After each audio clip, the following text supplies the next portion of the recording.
Simulan natin ang ating pagdiriwang sa ngalan ng Ama at ng Anak at ng Espiritu Santo. Amen. Ang pagpapala ng ating Panginoong Hesukristo, ang pag-ibig ng Diyos Ama at ang pakikipagkaisa ng Espiritu Santo naway sumainyong lahat.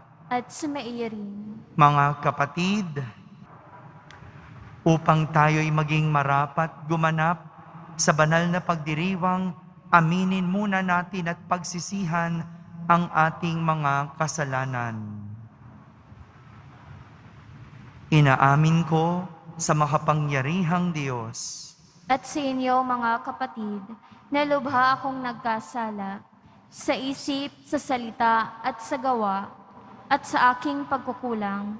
Kaya isinasamo ko sa mahal na Birheng Maria, sa lahat ng mga anghel at mga banal, at sa inyo, mga kapatid, na ako'y panalangin sa Panginoong ating Diyos. Kaawan tayo ng makapangyarihang Diyos, patawarin tayo sa ating mga kasalanan at patnubayan tayo sa buhay na walang hanggan. Amen. Panginoon, kaawaan mo kami. Panginoon, kaawaan mo kami. Kristo, kaawaan mo kami. Kristo, kaawaan mo kami. Panginoon, kaawaan mo kami. Panginoon, kaawaan mo kami.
Manalangin tayo.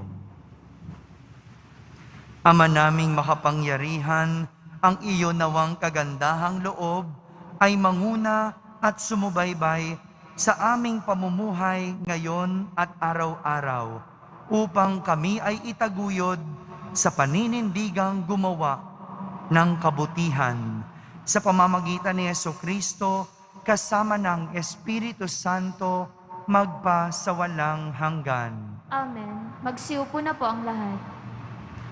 Pagbasa mula sa aklat ng karunungan. Sapagkat napag-unawa kong ako'y tao lamang, ako'y nananalangin at binigyan naman ako ng kaalaman. Tumawag ako sa Diyos at binigyan ako ng karunungan. Higit na mahalaga sa akin ang karunungan kaysa trono at setro, at mas matimbang kaysa alinmang kayamanan. Hindi ako maipagpapalit maging sa pinakamahal na alahas. Ang ginto ay tulad lamang sa buhangin kung ihahambing sa karunungan. Ang pilak na may nagmimistulang putik kapag inihambing sa kanya. Para sa akin, siya'y higit pa sa kalusugan o kagandahan. Mas gusto ko siya kaysa alinmang ilaw, sapagkat ang luningning niya'y walang pagkupas. Nang kamtan ko ang karunungan, dumating sa akin ang lahat ng pagpapala. Siya ang nagkaloob sa akin ng kayamanang walang kapantay. Ang salita ng Diyos. Salamat sa Diyos. Pag-ibig mo'y ipadama, aawit kaming masaya. Pag-ibig mo'y ipadama, aawit kaming masaya. Yamang itong buhay nami maikli lang na panahon, itanim sa isip namin upang kami ay dumunong. Hanggang kailan pa ba poon, titiisin yaring lagay nitong iyong mga lingkod sa gitna ng kahirapan. Pag-ibig mo'y ipadama, aawit kaming masaya. Kung umagay ipadamaya ang wagas mong pag-ibig, at sa buong buhay nami, may galak ang aming awit. Yaong naging hirap nami, tumbasan mo ng ginhawa, singhaba rin ng panahon, ang ipalit na ligaya. Pag-ibig mo'y ipadama, aawit kaming masaya. Ipakita sa lingkod mo ang dakilang mong gawain. Sa kasunod naming lahi, ay gayon mo rin ituring. Panginoon naming Diyos, kami sana'y pagpalain. Magtagumpay sana kami sa anumang gawain. Pag-ibig mo'y ipadama, aawit kaming masaya.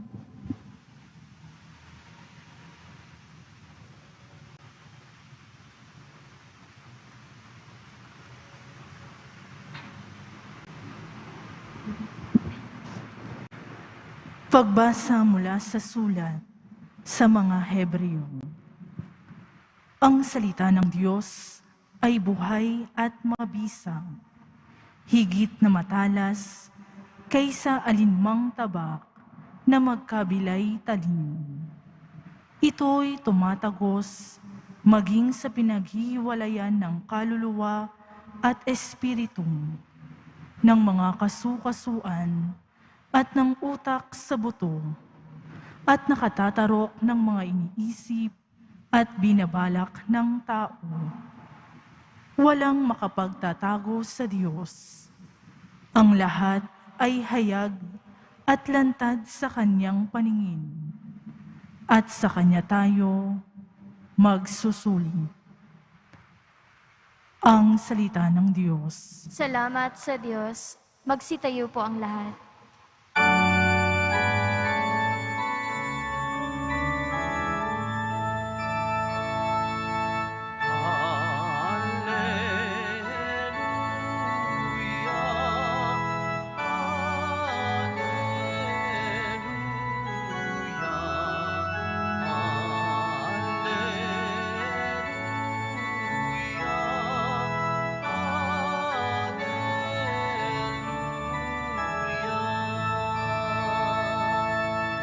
Mapalad ang mga dukha tanging Diyos na lumikha, ang pag-asa at adhika. Alleluia,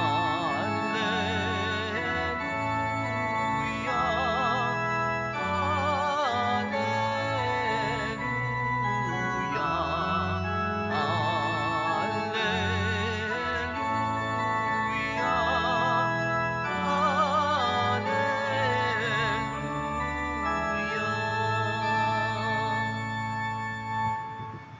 Sumainyo ang Panginoon. At sumaiyo rin. Ang mabuting balita ng Panginoon ayon kay San Marcos. Papuri sa iyo, Panginoon.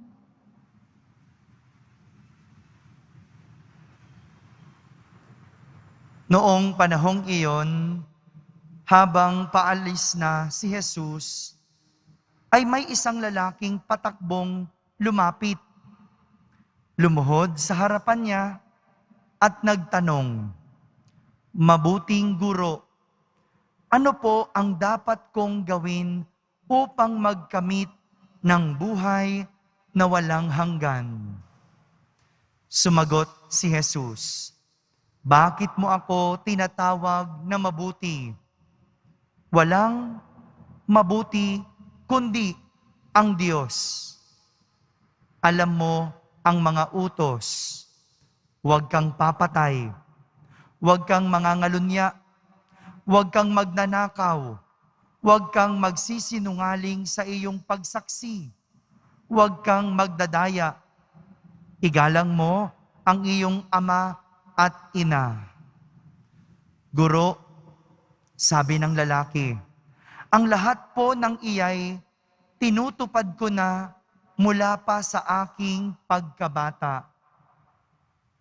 Magiliw siyang tinignan ni Jesus at sinabi sa kanya, "Isang bagay pa ang kulang sa iyo.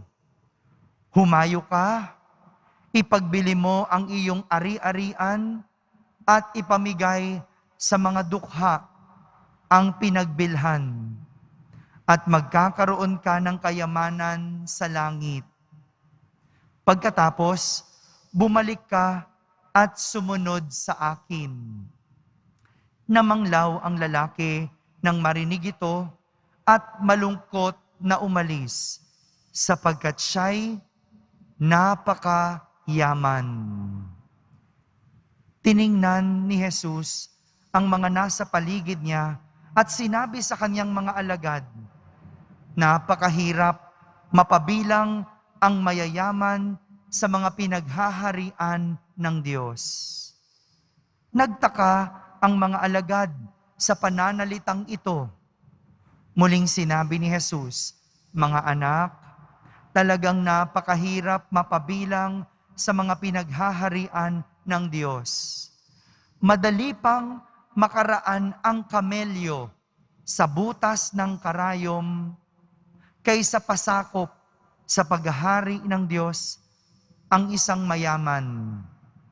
Lalong nagtaka ang mga alagad, kaya't sila'y nagtanungan, "Kung gayoy, sino ang maliligtas?"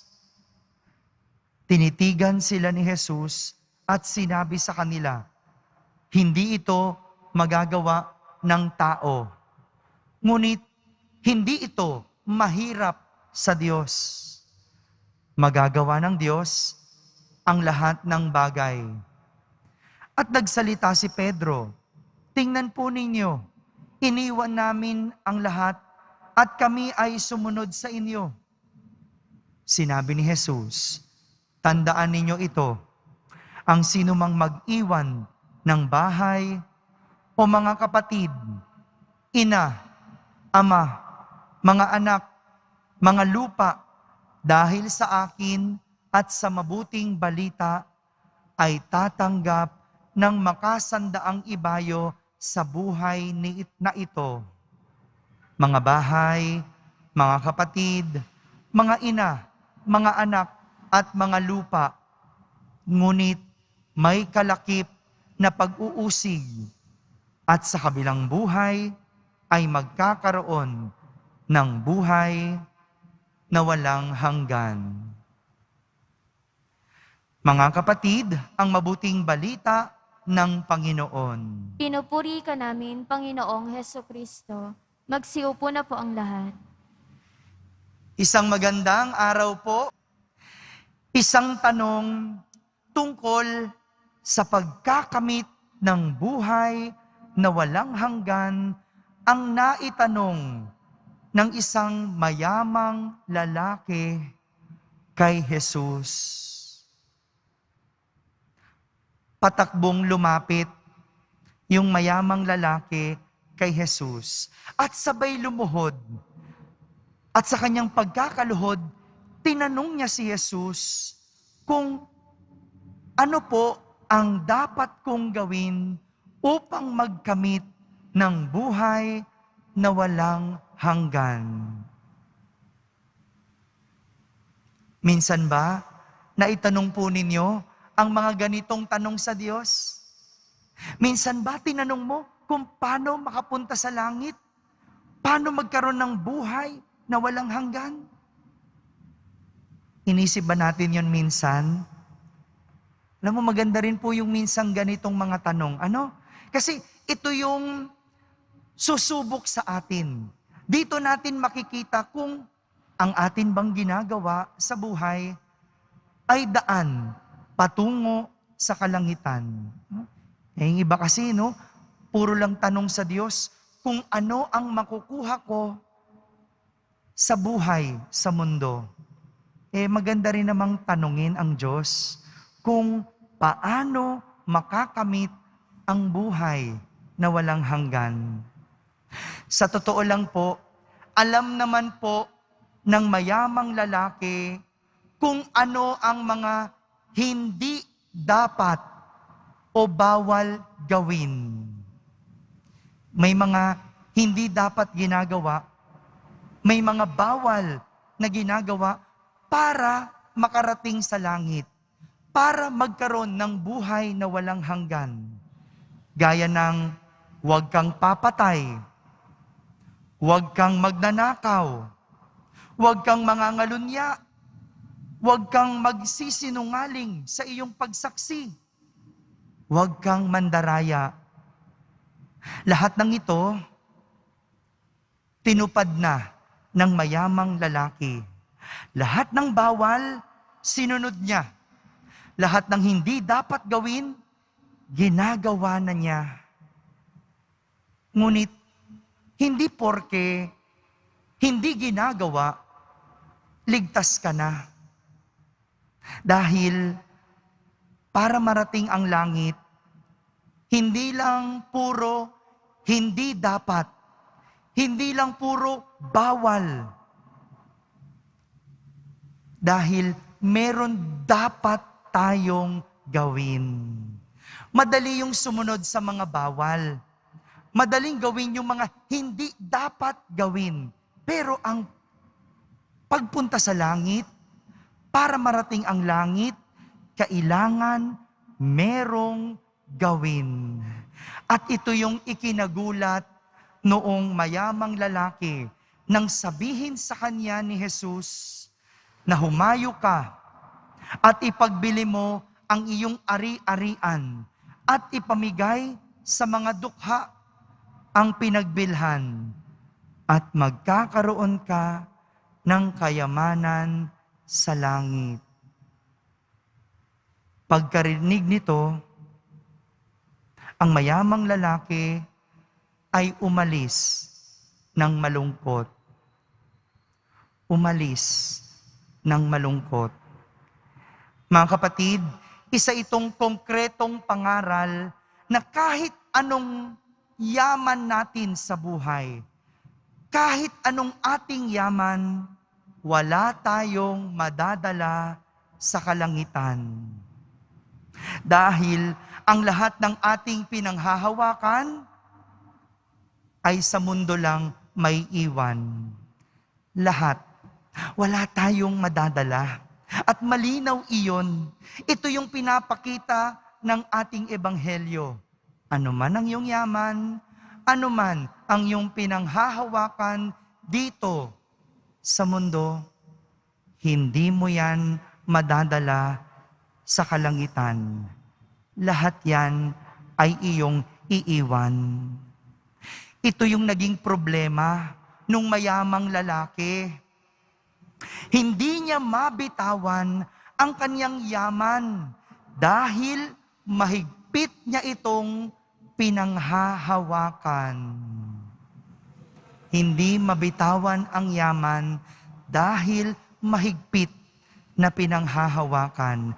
Minsan, akala natin ang mga pinanghahawakan natin ang siyang magliligtas sa atin.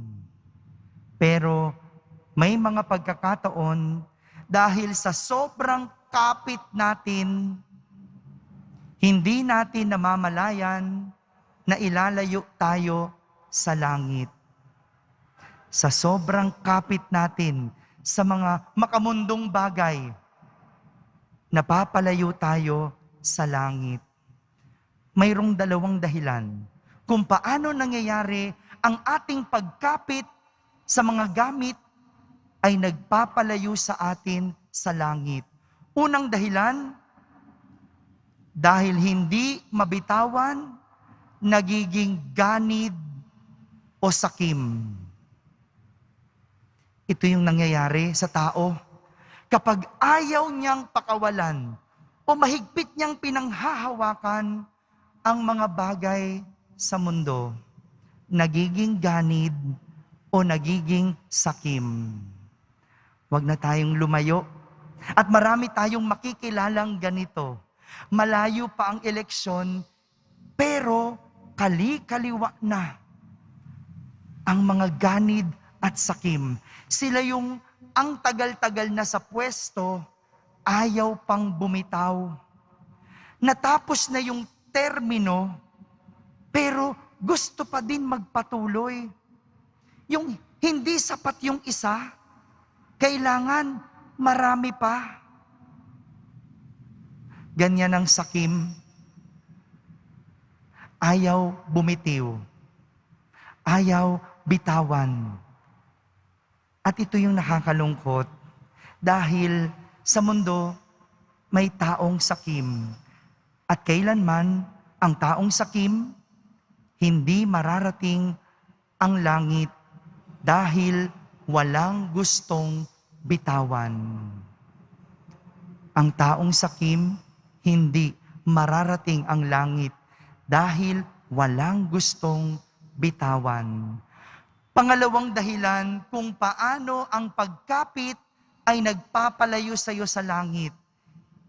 Ito ay dahil ayaw pakawalan, nagiging makasarili. Dahil ayaw pakawalan, nagiging makasarili. Ito ang klase ng tao na puro sarili ang iniisip. Sarili lang ang mahalaga, sarili lang ang gustong maisalba, at sarili lang ang laging una at bida. Dahilan nito na mga ayaw bumitaw, ang laging isipin ang sarili. Bakit ba? Bakit ba natin hindi mabitaw-bitawan ng isang bagay? Pakiramdam kasi natin, tayo ay mawawalan. Pakiramdam kasi natin, tayo ay mauubusan. Pakiramdam kasi natin, ito na ang ating buong buhay. Isipin natin kung ano ang mga to. Material, pera, kahit relasyon. Bakit hindi mo mabitawan ang isang relasyon kahit alam mong bawal? Kasi pakiramdam mo, iyan na lang ang iyong buhay. Kaya naman, tinuturuan tayo ng aklat ng karunungan sa ating unang pagbasa kung paano kokontrahin ang pagiging sakim at makasarili. Ito yung tinuturo ng unang pagbasa. Ang sabi doon, umasa sa Diyos. Umasa sa Diyos. Paano mo magagawang maging sakim kung ang Diyos ang magbibigay sa atin ng ating pangangailangan na higit pa sa kayamanan. Paano natin aalalahanin ang ating mga sarili kung Diyos na ang bahala sa ating pangangailangan? Hindi ba? Kaya mo lang naman ayaw bitawan kasi ayaw mong mawalan. Pero ang sinasabi ng unang pagbasa, okay lang bitawan. Hindi ka mawawalan. Hindi ka mauubusan dahil meron kang Diyos na aasahan. Kung bawal yung relasyong kinakapitan mo at hindi mo mabitaw-bitawan dahil pakiramdam mo wala ka ng buhay, nagkakamali ka. Meron kang Diyos na aasahan. Hindi yaan ang iyong buong buhay. Kung nakakapagdamot ka, kung ayaw mong bitawan ang isang posisyon o anumang iyong pinangahawakan dahil akala mo iyan na lang ang lahat-lahat sa iyo, nagkakamali ka dahil meron tayong Diyos na magbibigay lahat ng ating pangangailangan. Kaya lang naman ayaw bumitaw ng tao sa kanyang mga pinanghahawakan ay dahil akala niya ito na lang ang kanyang aasahan. Yung mayamang lalaki, hindi makabitaw sa kayamanan dahil hindi niya naisip na mayroong Diyos na pwedeng asahan. At hindi niya nakita na mayroong Diyos na magpupunan ng kanyang pangangailangan. Sabi mo sa sarili mo, hindi ka mawawalan. Paalala mo sa sarili mo, hindi ka mauubusan. Kahit na ang mga bagay ay iyong bitawan dahil meron tayong Diyos na aasahan. Kaya't matutong bitawan ang lahat ng bagay maliban sa pag-asa sa Diyos na ating panghahawakan at sa huli magdadala sa atin sa kalangitan. Amen? Amen. Magsitayo po ang lahat. Sabay-sabay nating ipahayag ang ating pananampalataya. Sumasampalataya ako Sa Diyos amang makapangyarihan sa lahat, na may gawa ng langit at lupa. Sumasampalataya ako kay Jesucristo, iisang anak ng Diyos, Panginoon nating lahat. Nagkatawang tao siya, lalang ng Espiritu Santo. Ipinanganak ni Santa Maria ang Berhen. Pinagpakasakit ni Poncio Pilato. Ipinako sa krus na matay inilibing. Nanaog sa kinaroroonan ng mga yumao. Nang may ikatlong araw na buhay na maguli, umakyat sa langit, naluluklok sa kanan ng Diyos amang makapangyarihan sa lahat. Doon magmumulang paririto at huhukom sa mga nangabubuhay at nangamatay na tao.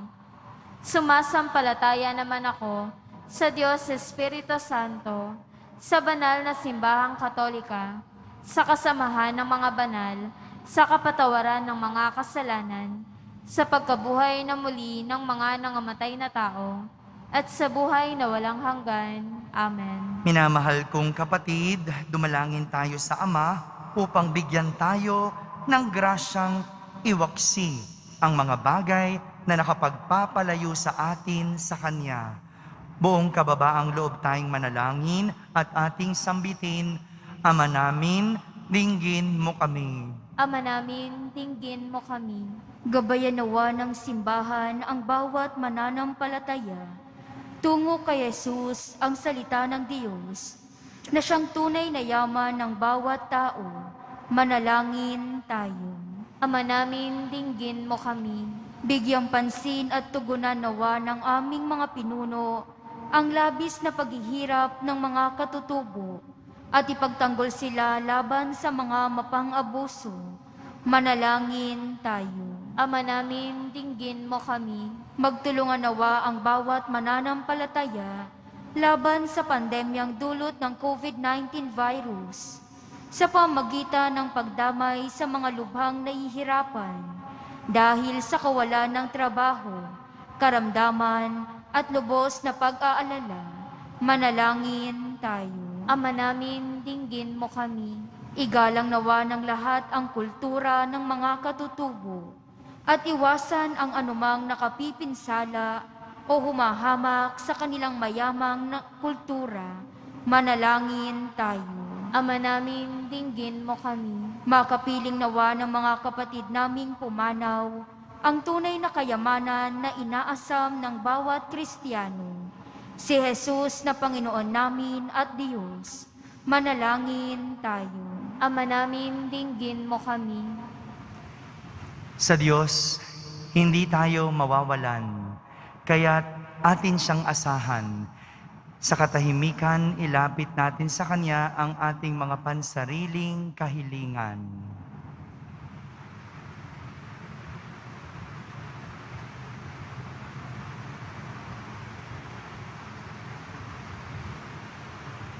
Manalangin tayo. Ama namin, dinggin mo kami. Ama, dinggin mo ang aming panalangin upang makapamuhay kaming matiwasay habang matiyagang naghihintay sa aming pagsapit sa piling mo, kung saan aming matatagpuan ang tunay na kayamanan na kasama si Jesucristong anak mo at aming Panginoon. Amen. Magsiupo na po ang lahat.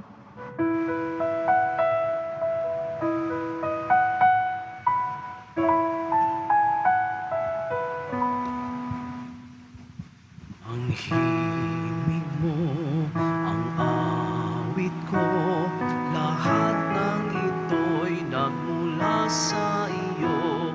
Muling ihahandog sa'yo, buong puso ko inaalay sa'yo. O Diyos, o Panginoon, lahat ay biyayang aming inampon, aming buhay at kakayahan. Ito'y para lamang sa'yo,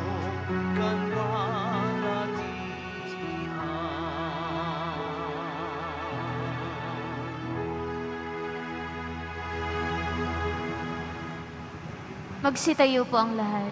Manalangin kayo mga kapatid upang ang paghahain natin ay kalugdan ng Diyos amang makapangyarihan. Tanggapin nawa ng Panginoon itong paghahain sa iyong mga kamay, sa kapurihan niya at karangalan, sa ating kapakinabangan at sa buong sambayanan niyang banal. Ama naming lumikha, tanggapin mo ang aming mga panalangin na sumasaliw sa aming paghahain upang sa ginaganap naming pagdiriwang kami makatawid sa kaluwalhatian sa pamamagitan ni Jesucristo kasama ng Espiritu Santo magpa sa walang hanggan. Amen. Sumainyo ang Panginoon. At sumaiyo rin. Itaas sa Diyos ang inyong puso at diwa. Itinaas na namin sa Panginoon. Pasalamatan natin ang Panginoong ating Diyos. Marapat na siya ay pasalamatan. Ama naming makapangyarihan, tunay ngang marapat na ikaw ay aming pasalamatan sa pamamagitan ni Jesucristo na aming Panginoon. Sa dakilang pagtubos niya sa amin, ang kasalanan at kamatayang aming pasanin ay binalikat niya upang kami ay palayain at maitampok sa iyong luningning. Siya ang nagtanghal sa amin bilang liping hinirang, pari at haring lingkod sa kanyang kamahalan. Mula sa kadiliman, kami iyong liwanag bilang iyong angkang may tungkuling maglahad ng iyong dakilang pag-ibig sa lahat. Kaya kaysa ng mga anghel na nagsisiawit ng papuri sa iyo ng walang humpay sa kalangitan, kami nagbubunyi sa iyong kadakilaan.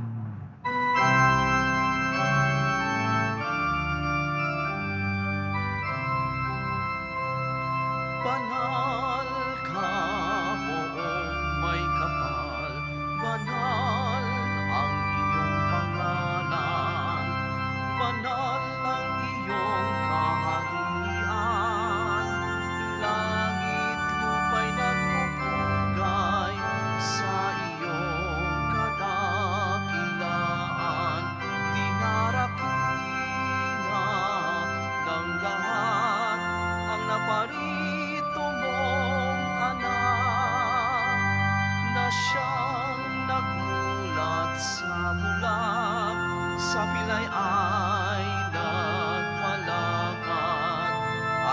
karamay sa lahat. Magsiluhod po ang lahat. Ama naming banal, ikaw ang bukal ng tanang kabanalan. Kaya't sa pamagitan ng iyong Espiritu, ay gawin mong banal ang mga kaloob na ito, upang para sa amin ay maging katawan at dugo ng aming Panginoong Hesukristo. Bago niya pinagtiis ang kusang loob na maging handog, hinawakan niyang tinapay, pinasalamatan kanya, pinaghati-hati niya iyon, iniyabot sa kanyang mga lagad at sinabi, "Tanggapin ninyong lahat ito at kanin. Ito ang aking katawan na inihahandog para sa inyo."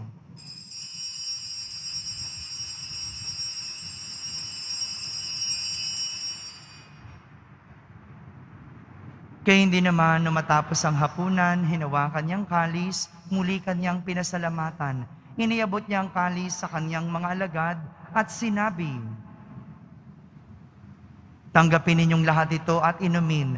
Ito ang kalis ng aking dugo, ng bago at walang hanggang tipan. Ang aking dugo na ibubuhos para sa inyo at para sa lahat, sa ikapagpapatawad ng mga kasalanan. Gawin ninyo ito sa pag-alaala sa akin."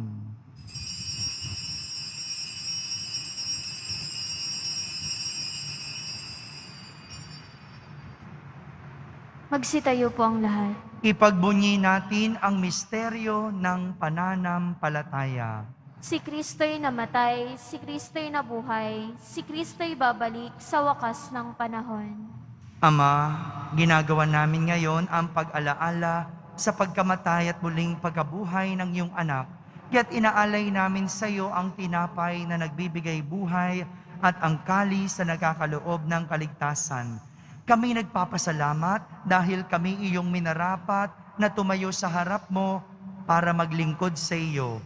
Isinasamo namin kaming magsasalo-salo sa katawan at dugo ni Kristo ay mabuklod sa pagkakaisa sa pamamagitan ng Espiritu Santo. Ama, lingapin mo ang iyong simbahang laganap sa buong daigdig. Puspusin mo kami sa pag-ibig kaysa ni Francisco na aming Papa, ni Jose na aming obispo at ng Tanang Kaparian. Alalahanin mo rin ang mga kapatid naming nahimlay na may pag-asang sila'y muling mabubuhay. Gayon din ang lahat na mga pumanaw.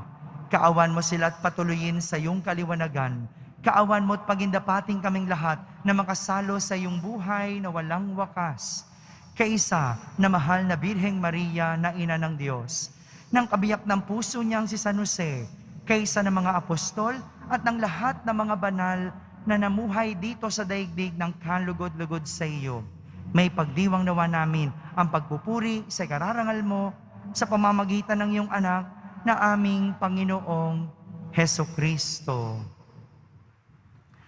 Sa pamamagitan ni Kristo, kasama niya at sa Kanya, ang lahat ng parangal at papuri ay sa iyo, Diyos Amang makapangyarihan, kasama ng Espiritu Santo, magpa sa walang hanggan.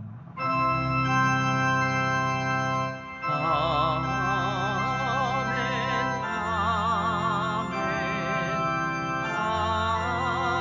amen, amen. Sa tagubilin ng mga nakahagaling na utos at turo ni Jesus na Panginoon natin at Diyos, ipahayag natin ng lakas loob. Ama namin, sumasalangit ka.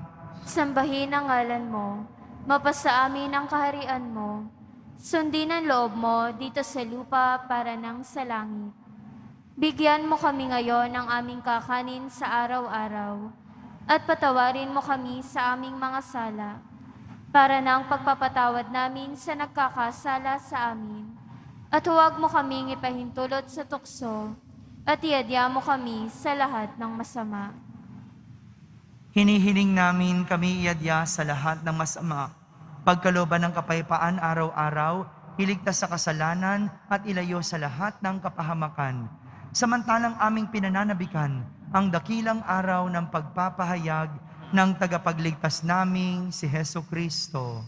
sapagkat iyo ang kaharian at ang kapangyarihan at ang kapurihan magpakailanman. Amen. Panginoong Kristo, sinabi mo sa iyong mga apostol, kapayapaan ang iniiwan ko sa inyo, ang aking kapayapaan ang ibinibigay ko sa inyo. Tunghayan mo ang aming pananampalataya at huwag ang aming pagkakasala. Pagkalooban mo kami ng kapayapaan at pagkakaisa ayon sa iyong kalooban, kasama ng Espiritu Santo, magpasawalang hanggan. Amen. Ang kapayapaan ng Panginoon ay laging sumainyo. At sumaiyo rin. Magbigayin kayo ng kapayapaan sa isa't isa. Kapayapaan po para sa lahat.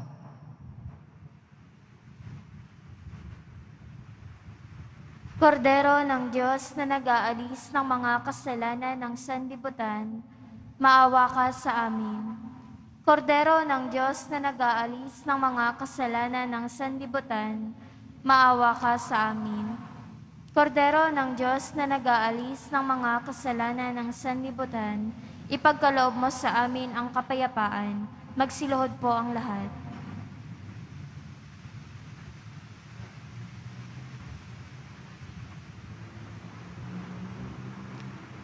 Ito ang kordero ng Diyos. Itong nag-aalis ng mga kasalanan ng sanlibutan. Mapalad ang mga inaaniyahan sa kaniyang piging. Panginoon, hindi ako karapat-dapat na magpatuloy sa iyo. Ngunit sa isang salita mo lamang ay gagaling na ako. Ang katawan ni Kristo, Amen.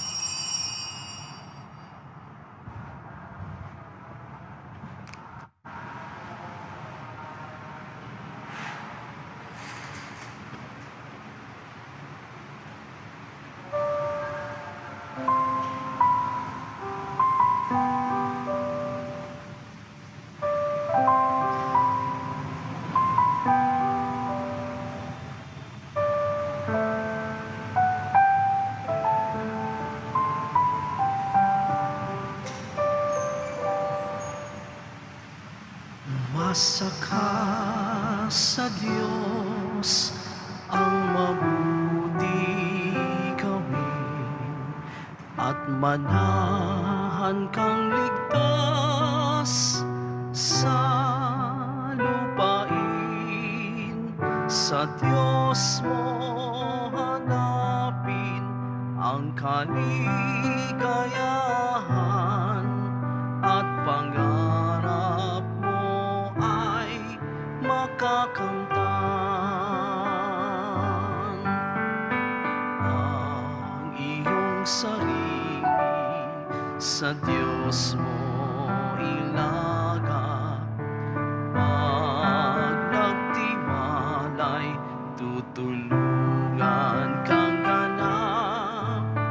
Ang kabutihan mo ay magliliwanag, katulad ng araw kung tanghaling tapat. Umasa ka sa Diyos, ang mabuti gawin, at manahan kang ligtas sa lupain.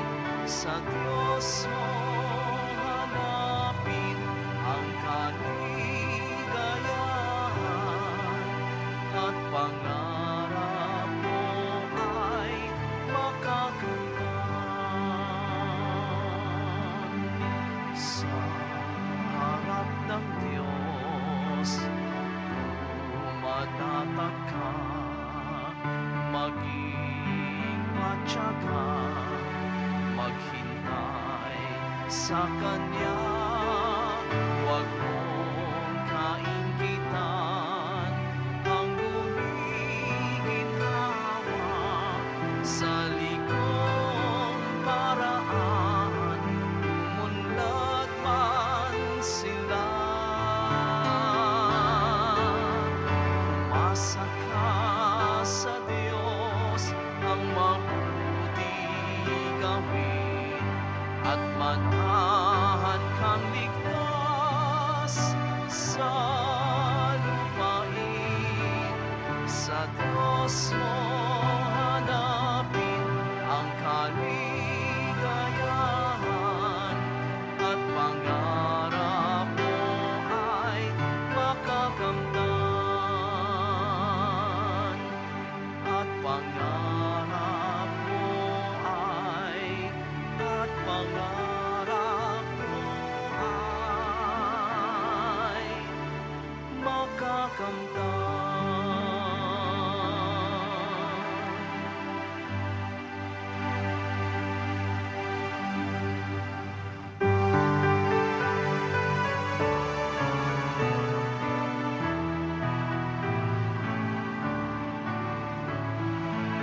Manalangin tayo.